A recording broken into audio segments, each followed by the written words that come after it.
The bottle of bleach felt heavier than it should have in my hands. But then again, so did the weight of 18 years of marriage built on lies. My name is Catherine Wells, and at 49 years old, I thought I knew my husband better than I knew myself. We lived in a charming Tudor-style house in Evanston, Illinois, the kind of neighborhood where everyone knew each other's names and borrowed sugar over white picket fences. I was a high school English teacher, the kind who actually cared about whether her students understood Shakespeare or just memorized quotes for tests. David was a pharmaceutical sales rep, charming and handsome in that aging athlete way that made other women at dinner parties lean in a little too close when he told his stories. Our life looked perfect from the outside. Sunday morning, farmers markets, book club every other Wednesday, date nights at our favorite Italian restaurant where Marco, the owner, knew we always split the tiramisu. We had 2 kids in college, Emma at Northwestern studying pre-med and Jake at Boulder pursuing environmental science. The empty nest had been an adjustment, sure, but I'd been looking forward to this phase. Just David and me, rediscovering each other without the chaos of teenagers and carpools and parent-teacher conferences. I should have known something was wrong when he started coming home smelling like vanilla. Not perfume exactly, more subtle than that, like vanilla extract mixed with something floral I couldn't quite place. The first time I noticed it was in March, when the last snow was melting and the world was turning that muddy gray-brown that Chicago does so well. David came home from a sales conference in Indianapolis, dropped his overnight bag by the door, and kissed me on the cheek. That's when I smelled it. Sweet, cloying, wrong. I almost asked him about it. The words were right there on my tongue, but he was already heading upstairs to shower, talking about how exhausting the drive had been, how the conference had run late, how much he'd missed me. So I swallowed the question and told myself I was being paranoid. The second time was 2 weeks later. He said he had a late meeting with a client, came home at 9:30 instead of 6. Same smell, vanilla and flowers and something else underneath that made my stomach turn, even though I couldn't identify it. This time I did ask. New cologne? He looked at me blankly for a moment, then laughed. Oh, you mean the smell? One of the doctors I was meeting with had one of those plug-in air fresheners in her office. The scent really sticks to your clothes. Her office. He'd said her so casually, like it meant nothing. I smiled and nodded and went back to grading papers, but something had shifted. A tiny crack had appeared in the foundation of my trust, so small I could almost ignore it. Almost. The third time was on a Thursday in April. I'd stayed late at school for parent-teacher conferences and came home exhausted at 8:30. David's car was in the driveway, but when I walked in, the house was dark except for the light in his home office. I could hear him on the phone, his voice low and warm in a way that made something in my chest tighten. I stood in the hallway outside his office, my hand on the doorknob listening. I know, baby, I know. Just a few more weeks and we can figure this out. I promise, baby. He'd called someone, baby. I opened the door. He spun around in his desk chair, his face going pale for just a fraction of a second before the smile locked into place. Hey, sweetheart, didn't hear you come in. He held up his phone. Just talking to Jake. He's having roommate drama. Jake, our son, of course. Can I say hi? I asked, reaching for the phone. He just hung up, said he had to get to class at 8:30 at night. It's mountain time, remember? Only 7:30 there. The explanation was so smooth, so reasonable. And Jake did have evening classes sometimes. I was being paranoid. I was being that wife, the suspicious, insecure one I'd always promised myself I'd never become. I went to bed that night and David wrapped his arms around me like he always did, his breath warm on my neck, and I tried to convince myself that everything was fine. But the vanilla smell haunted my dreams. In May, the signs became harder to ignore. David started working late 3, sometimes 4 nights a week. He was always on his phone, always texting, and when I'd ask who he was talking to, it was always work. Always a doctor he was trying to close a deal with, always a colleague with a question, always something perfectly reasonable and totally believable. Except his phone was locked now, password protected when it never had been before. Since when do you have a passcode? I asked one morning over coffee. The company requires it now, security policy. All that client data, you know. Of course. Security policy, perfectly reasonable. But the vanilla smell was getting stronger. And now there were other things. Receipts in his pocket for restaurants I'd never been to. A charge on our credit card for flowers I'd never received. When I asked about it, he said they were for his secretary's birthday. I didn't know Janet had a birthday, I said, my voice carefully neutral. Everyone has a birthday, Kath. He kissed my forehead like I was a child who'd said something adorably stupid. That's when I started paying attention. Really paying attention. I noticed that he showered as soon as he got home now, every single time. Even if he was only going out for an hour. I noticed that his laundry smelled like that vanilla scent, even after I washed it, like it had soaked into the fabric. I noticed that he'd started going to the gym at odd hours, that he'd bought new underwear, that he was suddenly very very interested in whether I'd be home on certain evenings. I noticed, but I didn't say anything, because saying something meant acknowledging that the crack in my foundation was growing, that my marriage might not be what I thought it was, that the man I'd loved since I was 26 might be a stranger. It was Emma who finally pushed me over the edge. She came home for a weekend in early June, and we were sitting on the back patio drinking wine while David was supposedly at the gym. My daughter looked at me with those sharp eyes she'd inherited from my mother and said, "Mom, are you and Dad okay?"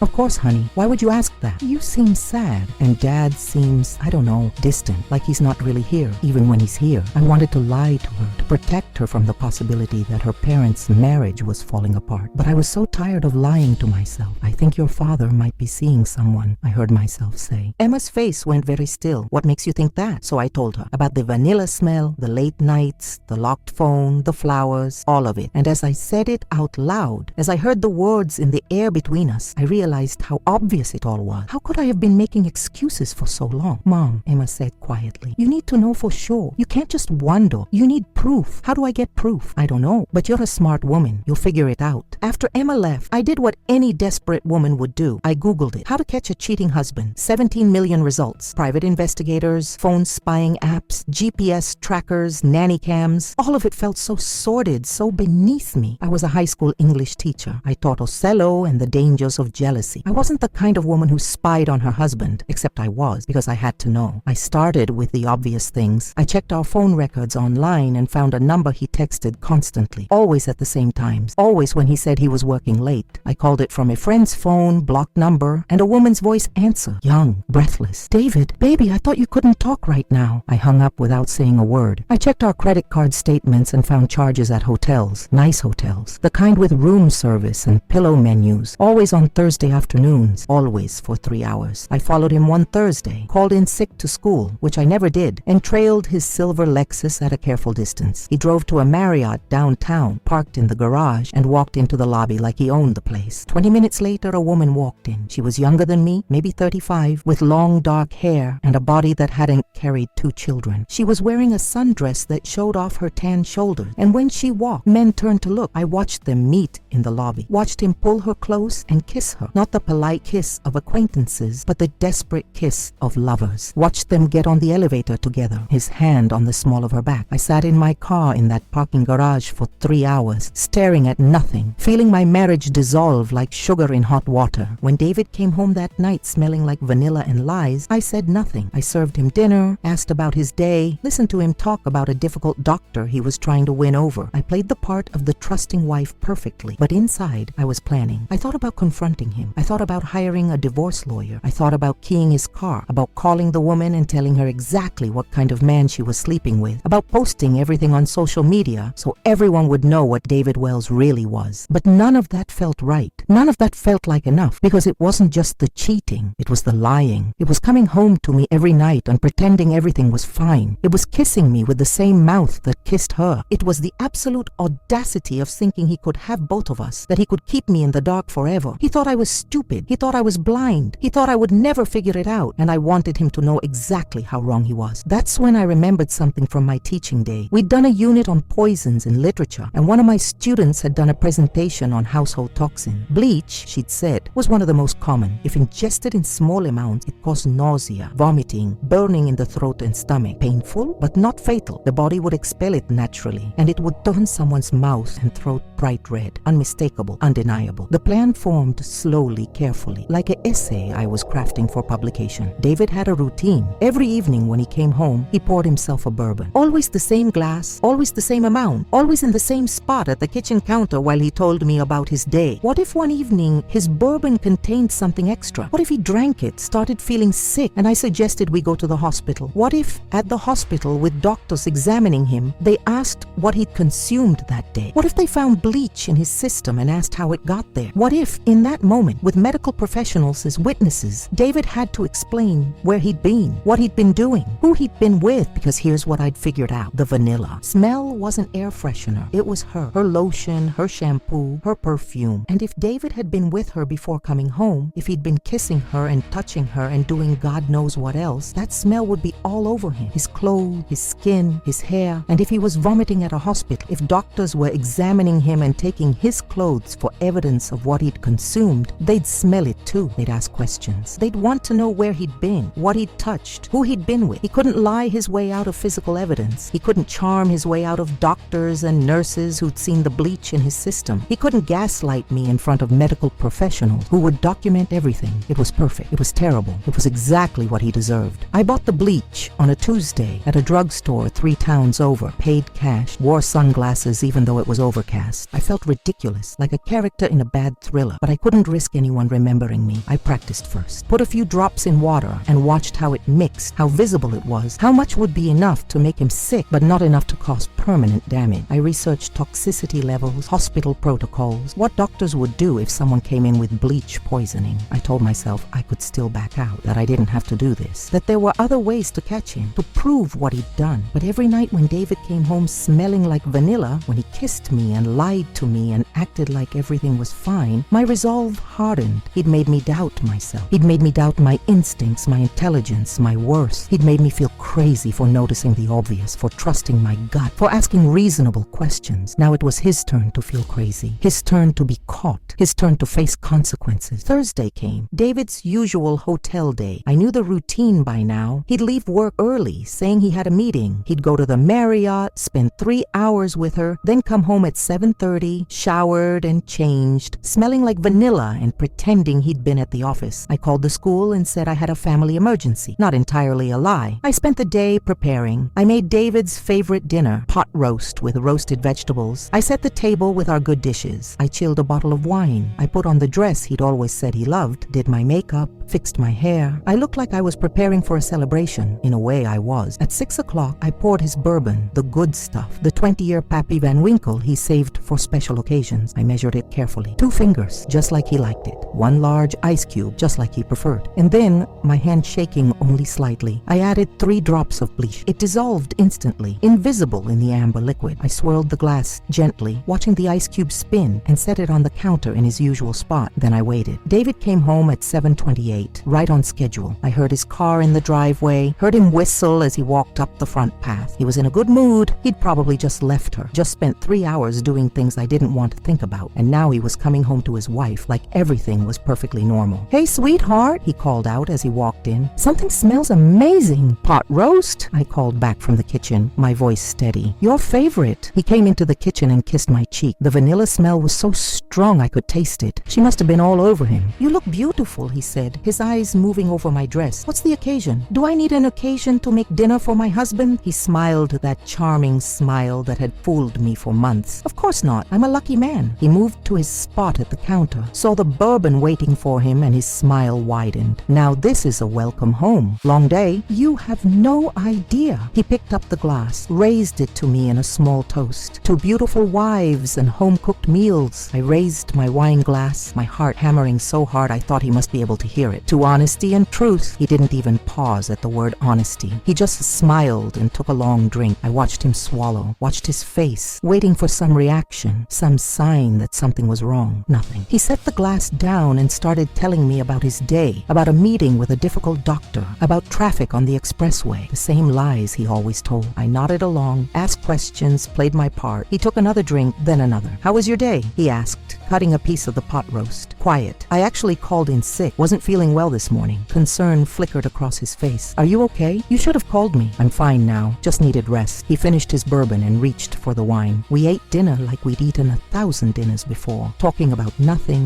laughing at his jokes, playing the happily married couple. But I kept watching him, kept waiting. It was when we were clearing the dishes that I saw it. He grimaced slightly, put his hand to his stomach. "You okay?" I asked innocently. "Yeah, just, I don't know. Weird pain. Probably something I ate for lunch." "What did you have?" He paused for just a second too long. "Sandwich from that deli on Madison." Liar. He'd been at a hotel room naked with another woman, and now he was lying about eating a sandwich. 5 minutes later, he grimaced again. "Kath, I think I need to sit down." "What's wrong?" "My stomach and my throat feels wrong, like it's burning." I moved closer, genuine concern on my face. "Burning how?" "I don't know. Just hot, uncomfortable." He swallowed hard, my mouth tastes weird. Let me see. I gently took his face in my hands, tilted it toward the light, and looked at his mouth. His lips were slightly reddened, and when he opened his mouth, I could see the irritation in his throat. Perfect. David, your mouth is really red. I think we should go to the hospital. I'm fine. It's probably just... He stopped, doubled over. Oh, God, I think I'm going to be sick. He ran for the bathroom. I followed, listening to him vomit violently, hearing him gasp and cry out that it hurt, that something was really wrong. I waited until he finished, then helped him up from the floor. His face was pale, covered in sweat, and when he looked at me, I saw fear in his eyes. Something's really wrong, Kath. I don't know what's happening. We're going to the hospital right now. I drove him to the emergency room, holding his hand while he groaned in pain. Part of me felt guilty. Part of me felt powerful. Part of me just felt numb. At the hospital, they took him back immediately. I sat in the waiting room, shaking, wondering what I'd done, whether I'd gone too far, whether this was really who I'd become. A doctor came out after 30 minutes. Mrs. Wells, can you come back, please? I followed her to David's room. He was lying on a bed, an IV in his arm, looking miserable and scared. Mrs. Wells, the doctor said carefully, your husband has chemical burns in his mouth and throat. We've run some tests, and it appears he's ingested a caustic substance, possibly bleach. I let my eyes go wide. Bleach? How is that possible? The doctor looked between us. That's what we need to figure out. Mr. Wells, can you tell me everything you consumed today? David's eyes met mine, then slid away. I had breakfast at home, eggs and toast, then coffee at work. Lunch was a sandwich from a deli, and dinner at home, pot roast and vegetables. And to drink, water, coffee, and bourbon when I got home. Just bourbon, nothing else, just bourbon. He swallowed, wincing at the pain. Wait, the ice. Could something have been wrong with the ice? The doctor made a note. Possibly. Mrs. Wells, where do you keep your cleaning supply? Under the kitchen sink. But David wouldn't have,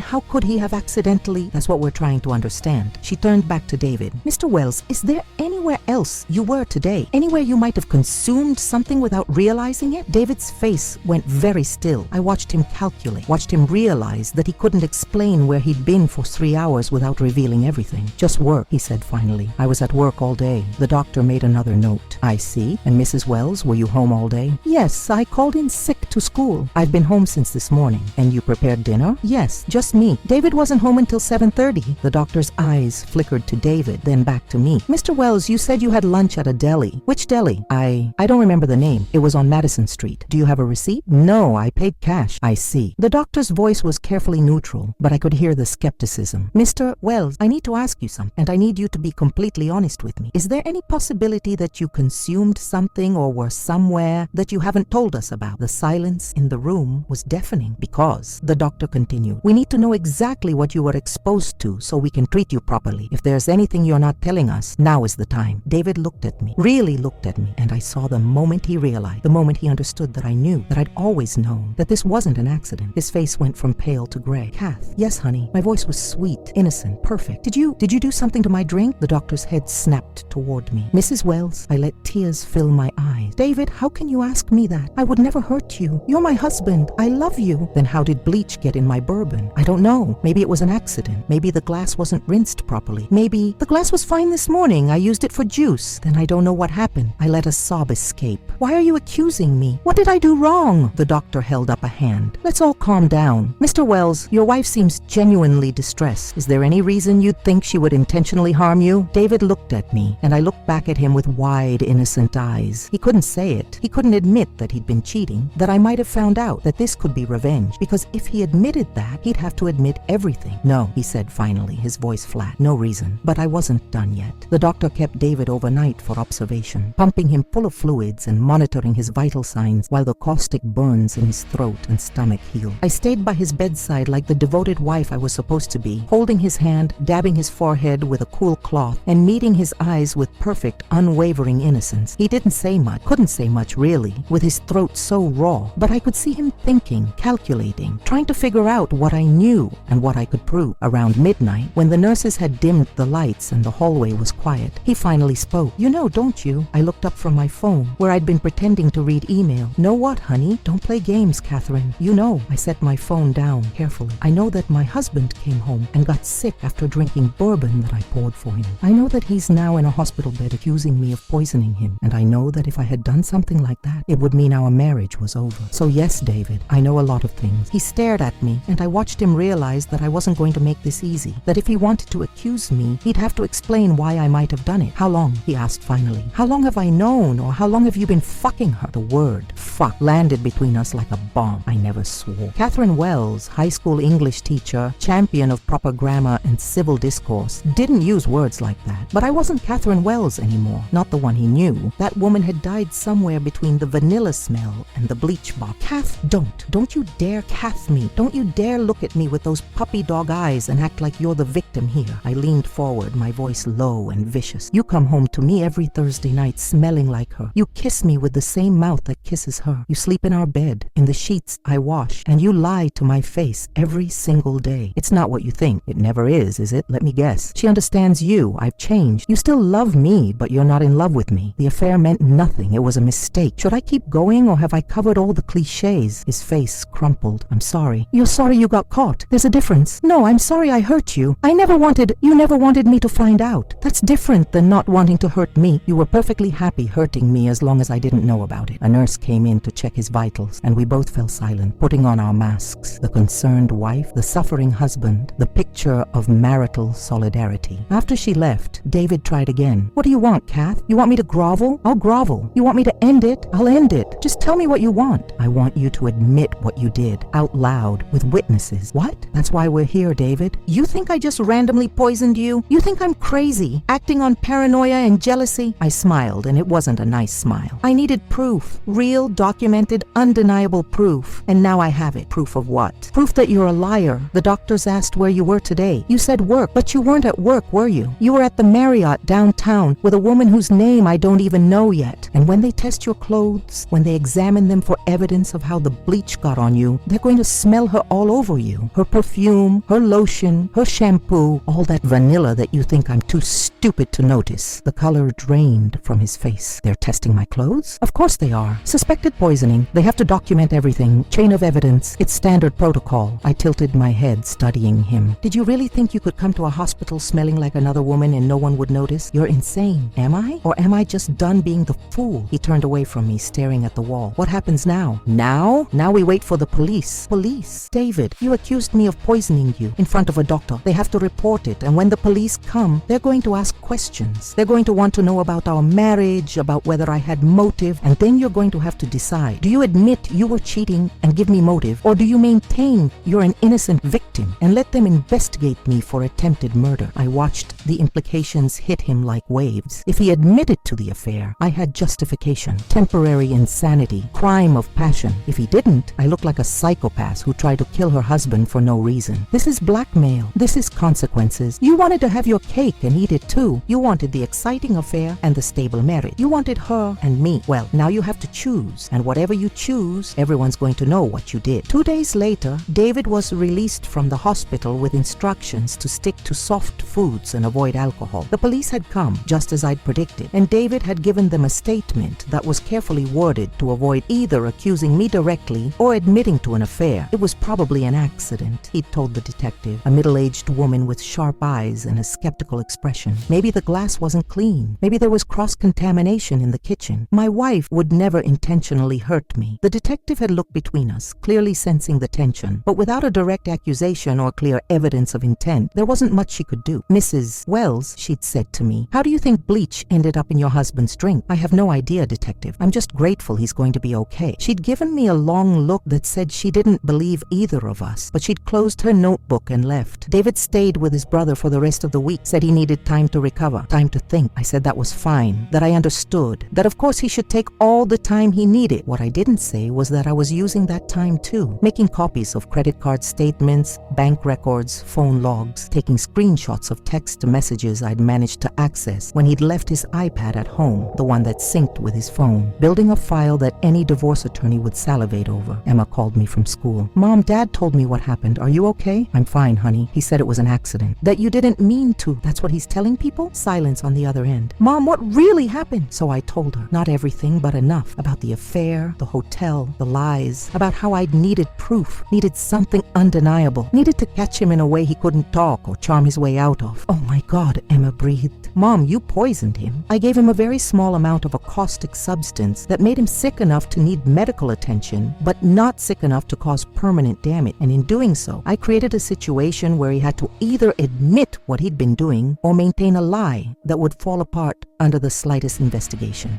Mom, that's kind of brilliant. And also also kind of terrifying. I'm terrifying myself lately, I admitted. I never thought I'd be capable of something like this. But then again, I never thought your father would be capable of what he's done. What are you going to do now? I'm going to divorce him, and I'm going to make sure he doesn't get to play the victim. When David finally came home a week later, he found me at the kitchen table surrounded by papers. Financial records, phone bills, printed text messages, hotel receipts. His entire affair laid out in neat, organized piles. What is this? He asked, though he clearly knew. This is discovery. This is what my attorney is going to use to ensure that I get everything I'm entitled to in the divorce. The house, half your pension, alimony, all of it. You're really doing this? Did you think I wouldn't? Did you think I'd just forgive you and we'd go back to pretending everything was fine? I thought we could try counseling. Work through this. I laughed, and it sounded bitter even to my own ears. David, you fucked another woman for months. You lied to me every single day. You made me doubt my own instincts and sanity. And when I finally caught you, your first instinct was to accuse me of attempted murder rather than admit what you'd done. Why on earth would I want to work through that with you? Because we have 18 years together. Because we have children. Because we built a life. You destroyed that life the first time you went to that hotel. You don't get to play the sentimentalist now. He sank into a chair, looking older than I'd ever seen him. Who is she? What? The woman you're becoming. The one who poisons her husband and threatens him and plans divorces like military campaigns. Who is she? Because she's not the Catherine I married. You're right, she's not. The Catherine you married would have cried and begged you to stay and blamed herself for not being enough. She would have let you gaslight her into thinking the affair was somehow her fault. She would have taken you back and spent the rest of her life wondering when you'd cheat again. I met his eye. But that Catherine died. You killed her. And this new one, she's not interested in being your victim. Over the next few months, I learned things about myself I'd never known. I learned that I was capable of ruthlessness when necessary. I learned that I could sit across a conference table from David and his attorney and negotiate the dissolution of my marriage without crying. I learned that I could inventory our possessions and divide our assets and plan for a future without him. I also learned that people took sides. David's version of events, that I'd had some kind of breakdown, that I'd poisoned him, that I was unstable and vindictive, spread through our social circle like wildfire. Some people believed him. Some people thought we were both crazy. A few, a precious few, quietly reached out to tell me they'd suspected about the affair, that they'd seen signs, that they were sorry they hadn't said anything. My book club dropped me, said it was too awkward to have me there when two of the members were good friends with David's mother. The Johnsons across the street stopped waving. The Chens 3 doors down started crossing the street when they saw me coming. I became the crazy wife who'd poisoned her husband, the unstable woman who couldn't handle her marriage falling apart, the villain in a story where I'd started as the victim. But I also learned that I didn't care what they thought as much as I thought I would. Emma and Jake stood by me, came home for a weekend and listened to the whole story, looked at the evidence and told me they understood, that they were angry at their father, that they supported whatever decision I made. He's still our dad, Jake said carefully, and we still love him, but what he did to you was wrong, and what he's saying about you now is worse. My sister flew in from Seattle and stayed for 2 weeks, helping me pack up 18 years of marriage into boxes, helping me sort through what to keep,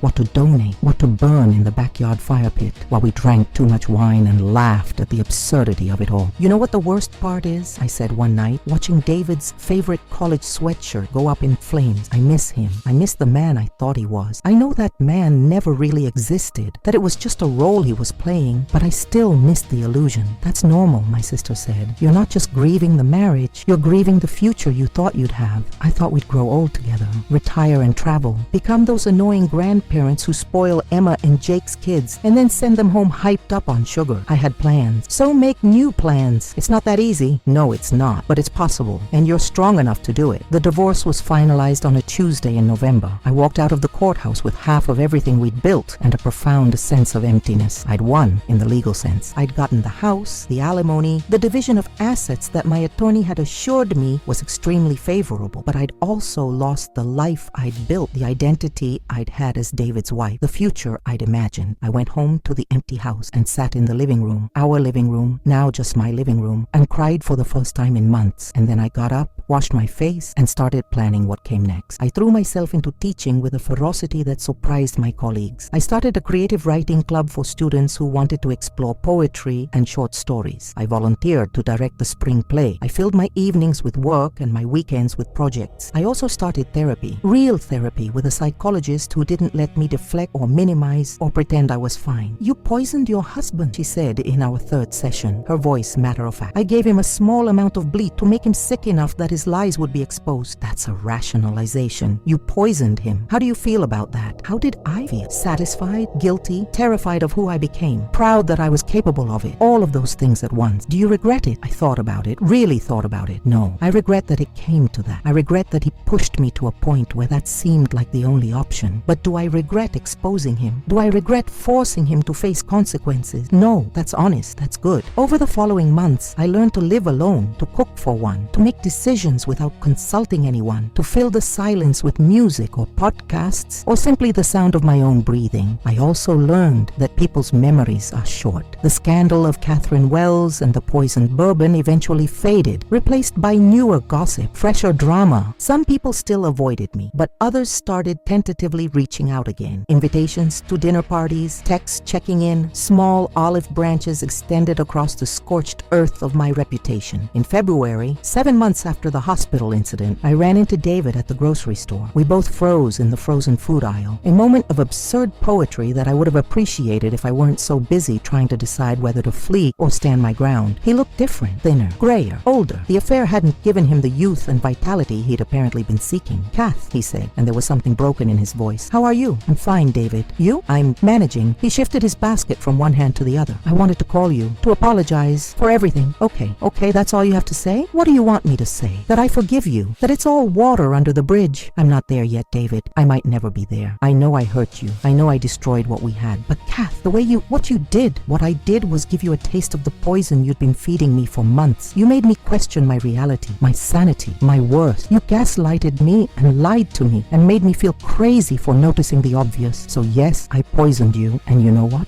I'd do it again. His face went pale. You're not the woman I married. No, I'm not. I'm better. I'm stronger. I'm not willing to be diminished or dismissed or erased. And honestly, David, that's your loss. I walked away, leaving him standing in the frozen food aisle with his mouth open. And I felt for the first time in a year, genuinely powerful. But the story doesn't end there, because 2 weeks after that encounter, Emma called me with news that made everything else seem insignificant. "Mom, I need to tell you something, and you're going to be upset, but I need you to hear me out." My stomach dropped. "What is it?" "It's about Dad's girlfriend, the woman he was cheating with." "What about her?" "Mom, she's pregnant." The words hit me like a physical blow. Pregnant. David was going to be a father again. At 53, he was starting over with a woman young enough to be his daughter. How far along? I heard myself ask. 5 months. She's due in June. 5 months. Which meant she'd gotten pregnant while David and I were still married. While he was still coming home to me every night. While I was still his wife. Does he know? I asked. He knows. He's apparently excited. David, who'd complained about getting up for nighttime feedings when Emma and Jake were babies, who'd said he was too old for more kids, who'd gotten a vasectomy when Jake turned 5 because we'd agreed we were done. Except apparently, he'd gotten it reversed. Sometime in the last few years, without telling me, he'd had the vasectomy reversed, which meant he'd been planning this, planning to leave, planning to start a new family with a new woman, planning to replace the life we'd built with something shinier and newer. "Mom, are you okay?" I realized I'd been silent for too long. "I'm fine, honey. Thank you for telling me." "Are you sure? Because I sound what? Dangerous." I laughed, and even I could hear the edge in it. "I'm not going to poison anyone else, if that's what you're worried about." "That's not what I meant. I know you, Mom, and I know that look in your voice." "What look?" "The one that means you're planning something." She wasn't wrong. I spent the next week thinking about David and his pregnant girlfriend, about the life he was building to replace ours, about the fact that he got to start over, got to play happy family with his new woman, while I was left picking up the pieces of the life he'd destroyed. It wasn't fair. None of it was fair. But then again, when had life ever been fair? I could be bitter. I could be angry. I could spend the rest of my life resenting David and his new family and everything I'd lost. Or I could choose something different. I called my sister. "Remember how you said I should make new plans?" "Yeah, I'm ready. I want to take that trip to Italy we always talked about. The one we said we'd do someday but never got around to. Seriously. I want to spend the summer traveling, eating good food, seeing beautiful places, remembering what it feels like to be alive instead of just surviving. What about school? I'll take a leave of absence. I have the savings, I have the time, and I have nothing keeping me here except memories and regrets." "Catherine Wells, are you having a midlife crisis?" "No," I said, smiling. "I'm having a midlife awakening." I booked the trip that night. 3 months in Europe, starting in Rome and wandering wherever the mood took me. I sent an email to my principal requesting a leave of absence. I started learning Italian on Duolingo. I made lists of places to see, foods to try, experiences wishes to have, and I felt for the first time since finding that vanilla smell on David's shirt, genuinely excited about my future. The day before I left for Italy, David texted me. Emma told me you're traveling. Good for you, Kath. You deserve happiness. I stared at the message for a long time, thinking about all the things I could say, about how his approval meant nothing to me, about how I didn't need his permission to be happy, about how he'd forfeited the right to comment on my life the day he'd chosen someone else. But in the end, I just wrote back, thank you, because that's what this whole experience had taught me, that I didn't need David's validation or approval, that I didn't need revenge or vindication, or even his acknowledgement of what he'd done. I just needed to remember who I was and who I could become. Italy was everything I dreamed and more. I ate pasta in tiny trattorias where no one spoke English. I got lost in the winding streets of Florence and found my way by following the sound of church bell. I stood in the Sistine Chapel and cried at the beauty of it. I drank wine on terraces overlooking the Mediterranean and watched the sun set in colors I'd never seen in Illinois. And somewhere between Rome and Venice, between gelato and Aperol spritzes, between conversations with strangers who became friends and moments of perfect solitude, I forgave myself. Not for poisoning David. I wasn't sure I'd ever fully reckon with that, but for the years I'd spent diminishing myself, for making my world so small that David's betrayal could shatter it completely, for forgetting that I was more than just a wife, more than just a mother, more than just a supporting character in someone else's story. I came home in September, tanned and confident and fundamentally changed. I returned to teaching with a new perspective. I started writing again, something I hadn't done since college. I joined a divorced women's support group and found a community of survivors who understood what it meant to rebuild yourself from the ground up.